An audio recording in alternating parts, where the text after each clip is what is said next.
Diriwayatkan oleh Imam Ahmad bin Hanbal dalam musnadnya bahwa ada seorang laki-laki yang bernama Nuaiman. Ini Nuaiman di kehidupan Rasul sallallahu alaihi wasallam ada orang yang seperti itu gitu. Orang yang sering minum minuman keras. Rasul sallallahu alaihi wasallam marah, murka.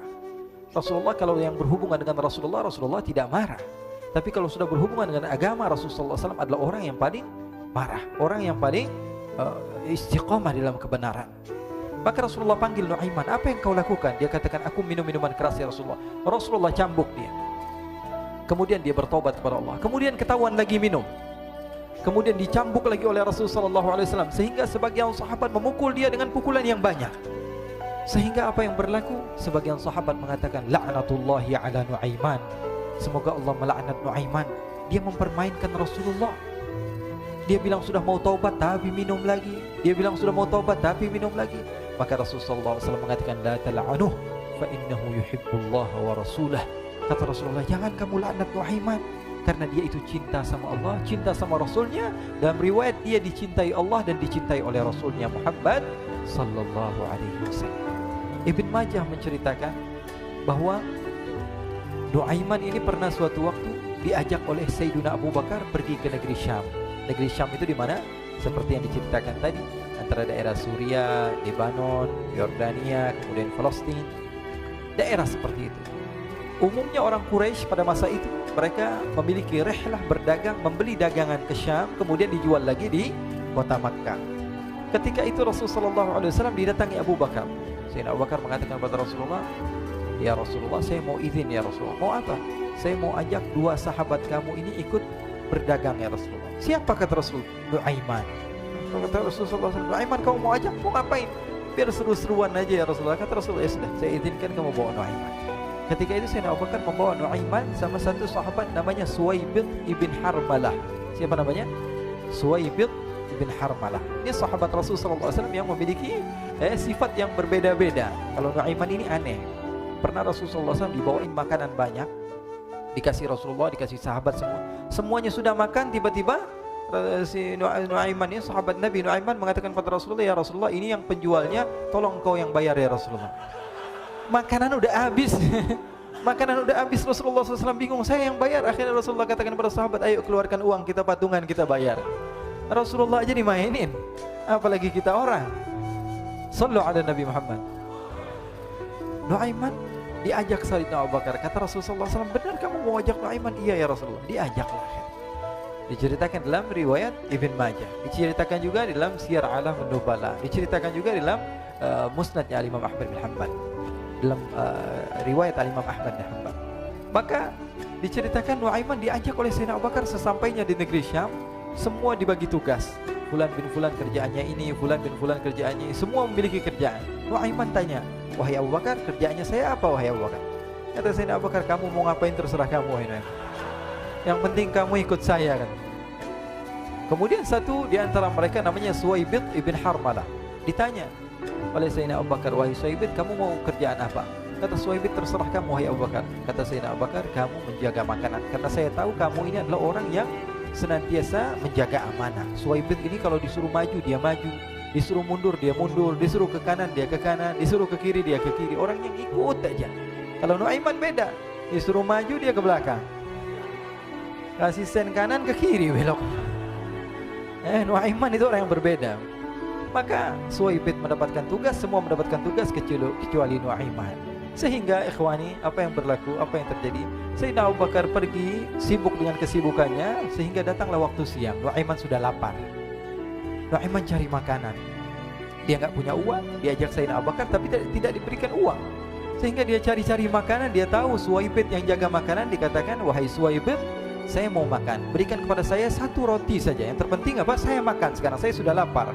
Kata Suwaibid, ya Allah Nuaiman, kita tunggu Abu Bakar saja sehingga dia datang, karena ini amanat.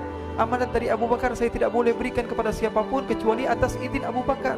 Kata Nuaiman, kasih saya makanan, kalau tidak saya bikin masalah sama kamu. Merah wajahnya Suwaibid, karena dia tahu, jangankan saya, Rasulullah aja dimainin. Bingung, apa yang harus saya lakukan? Akhirnya Nuaiman bilang, gampangannya aja, kata Nuaiman, kamu kasih saya makanan, atau kalau tidak saya bikin masalah sama kamu. Bingung Suhaib pikir panjang. Setelah itu dia katakan, ya sudah Nuaiman, saya tetap mau jaga amanah Abu Bakar, karena saya takut ini adalah perintahnya Allah, perintahnya Rasulullah SAW, dan perintah daripada Abu Bakar sahabatnya Nabi. Kata Nuaiman, kalau memang begitu kamu maunya, ya sudah, berarti kamu ngajakin berantem sama saya. Nuaiman pergi ke pasar. Dia cari-cari tempat penjualan hamba sahaya. Dia lihat-lihat beberapa hamba sahaya. Ini berapa harganya? Ini katanya 10 qalanes. Ini berapa? Ini harganya hitungan orang zaman dahulu. Kita sih hitung seperti dirham, berapa ratus dirham gitu. 200 dirham. Yang ini berapa? 300 dirham. Yang ini berapa harga hamba sahaya? 300 dirham. Harganya antara 300, 200 sampai 100. Kemudian Nuaiman mengatakan kepada penjual hamba sahaya tersebut, saya punya juga hamba sahaya, tapi saya jual cuma 20 dirham saja, murah. Apa benar ada hamba saya harganya segitu? Iya, karena dia punya aib, ada kekurangan. Apa? Nanti kalau kalian tangkap, dia bakalan teriak, saya ini bukan hamba sahaya tapi orang merdeka. Akhirnya semua orang berkumpul mau beli. Ini Nuaiman sama Nuaiman diajak ke Suhaib bin Harmalah tadi.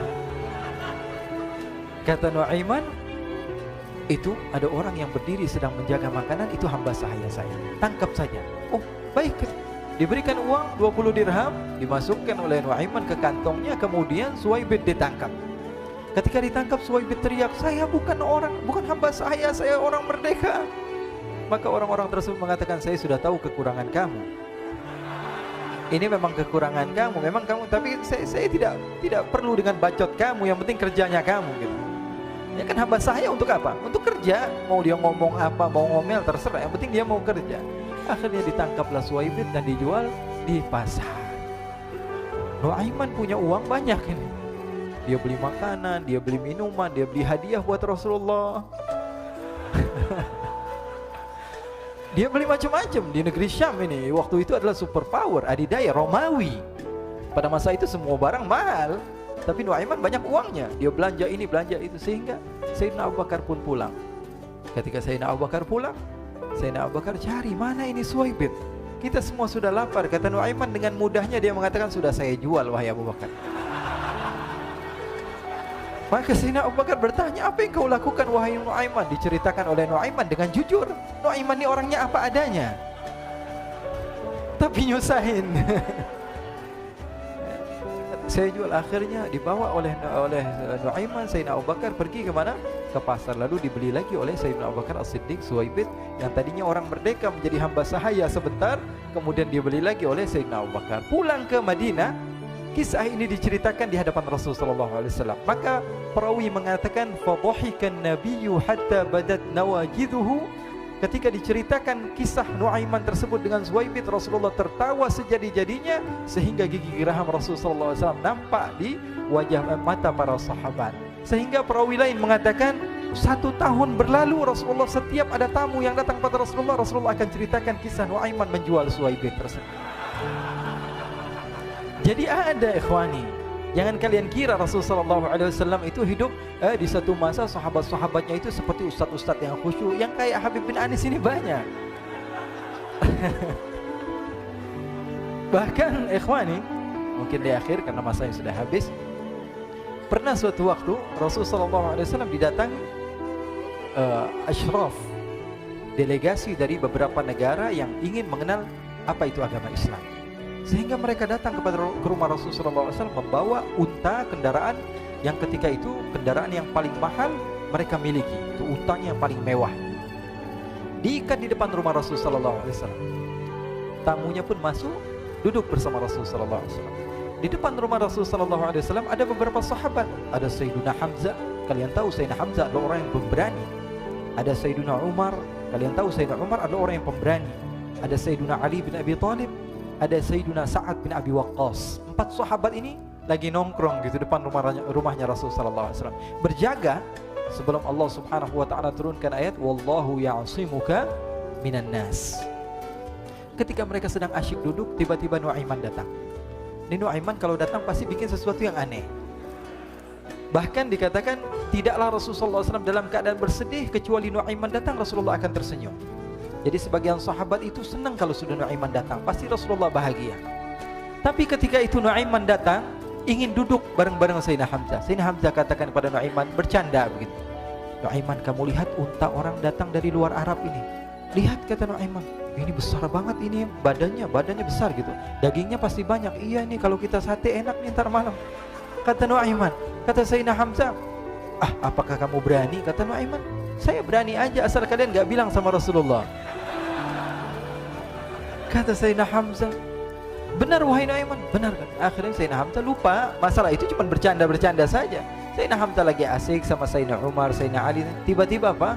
Ternyata ketika dia melihat unta tersebut sudah pisah antara kepala sama badannya.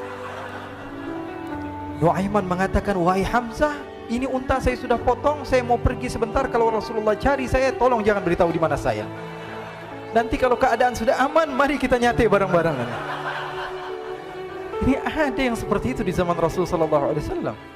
Maka dia pun berlari dan berlari mencari satu tempat supaya Rasulullah SAW dia selamat daripada Rasulullah SAW.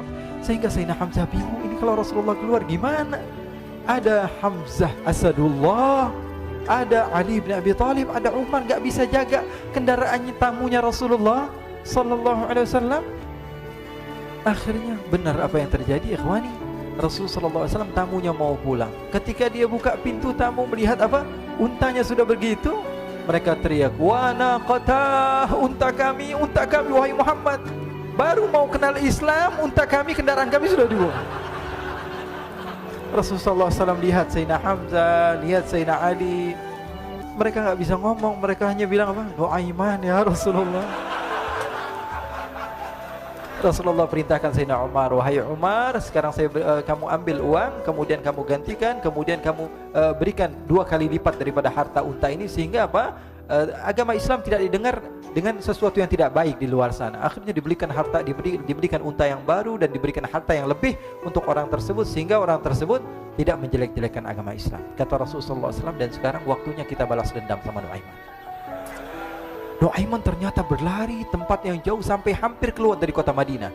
Dia dapatkan seorang sahabat Nabi yang hadir juga dalam peperangan Badar, namanya Al-Miqdad bin Al-Aswad. Siapa namanya? Al-Miqdad bin Al-Aswad ketika itu sedang menggali sumur. Ketika sedang menggali sumur, Nuaiman datang. Nuaiman katakan kepada Miqdad, wahai Miqdad, wahai sahabat Rasul, kamu orang yang hadir dalam peperangan Badar, kamu adalah orang yang hebat. Dipuji-puji sama Nuaiman. Ada maunya ini. Akhirnya dia bilang, wahai Miqdad, tolong saya. Kenapa wahai Nuaiman, kamu ini kekasihnya Rasulullah, orang yang disayang sama Rasulullah. Kenapa? Saya ini sedang dikejar-kejar orang jahat. Tolong selamatkan saya. Saya pengen masuk ke dalam sumur, boleh atau tidak? Kata Miqdad, siapa yang mengejar kamu? Pokoknya saya dikejar sama orang-orang. Kamu mau atau tidak selamatkan saya? Kata, ya sudah, selagi kamu itu adalah sahabat Nabi, silahkan kamu masuk. Masuk akhirnya Nuaiman ke dalam sumur tersebut. Lalu Nuaiman mengatakan, wahai Miqdad, dia keluar lagi. Nanti kalau ada yang cari saya, tolong jangan beritahu saya di dalam sumur ya. Kata Miqdad, baiklah. Kata Nuaiman, siapapun yang bertanya tentang saya, kamu tidak akan kasih tahu. Iya, kata, walaupun Rasulullah yang tanya saya. Katanya, enggak mungkin Rasulullah datang ke tempat sejauh ini. Iya, walaupun Rasulullah. Akhirnya masuk Nuaiman. Setelah beberapa menit, Rasulullah dan rombongan benar datang. Miqdad bingung ini. Ini kenapa Rasulullah datang ke RW kami ini? Ada apa ini Rasulullah sampai sejauh ini? Ditanya, ya Rasulullah, ada apa ya Rasulullah? Kata Rasulullah, saya cari Nuaiman. Di mana Nuaiman? Innalillah, kata Miqdad. Enggak dijawab ini Rasulullah. Kalau dijawab saya ingkar janji. Akhirnya apa dia katakan? Wahai Rasulullah, mata saya tidak memandang kepada Nuaiman, tapi tangannya nunjuk ke dalam sumur. Sahabat. Apa dia bilang? Mata saya tidak melihat kepada Nuaiman, tapi tangannya nunjuk ke sumur. Akhirnya dibuka sama Rasulullah, Nuaiman muncul.